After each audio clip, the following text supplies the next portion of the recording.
2015 में एक घटना हुई। इस घटना ने पूरे देश में सनसनी मचा दी। यह एक हाई प्रोफाइल मर्डर था सीना बोरा का। अमीर घर की एक बेटी सीना बोरा की हत्या हो जाती है। इस हत्याकांड में आरोपी है सीना बोरा की मां इंद्राणी मुखर्जी।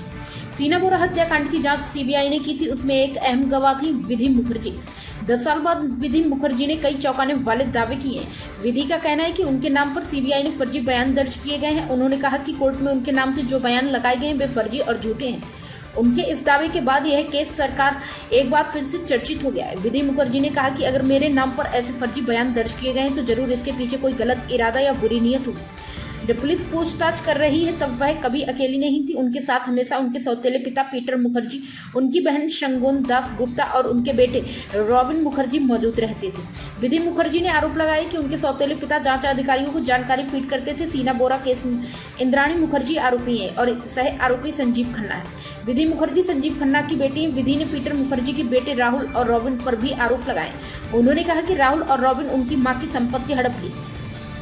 विधि ने कहा कि इंद्राणी उनकी ड्रग्स की लत छुड़ाना चाहती थी। वह उनके रास्ते को गलत मानती थी। उन्हें सही रास्ते पर लाने के लिए उन्होंने उनके साथ सख्ती की। विधि ने कहा कि मां कभी भी आक्रामक या हिंसक नहीं थी। विधि ने यह भी बताया कि उन्हें 2013 में शीना से एक ईमेल आया था, जबकि शीना की हत्या 2012 में ही हो चुकी थी।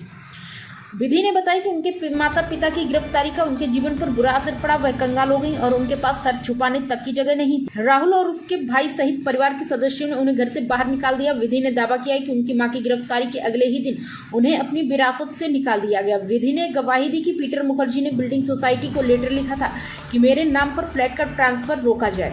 विधि ने उस दौर को अपने जीवन का सबसे दर्दनाक समय बताया। उन्होंने कहा कि उनके अपने रिश्तेदार उनकी मां के समान के लिए लड़ रहे हैं, जबकि कोई भी इंद्राणी को जेल में देखने नहीं गया। विधि ने आरोप लगाया कि रॉबिन और उनके ऊपर दबाव डाला कि वह इंद्राणी के खिलाफ बयान दे। इससे स्पष्ट था कि वे लोग मेरा साथ तभी देंगे जब मैं अपनी मां के खिलाफ बोलूंगी।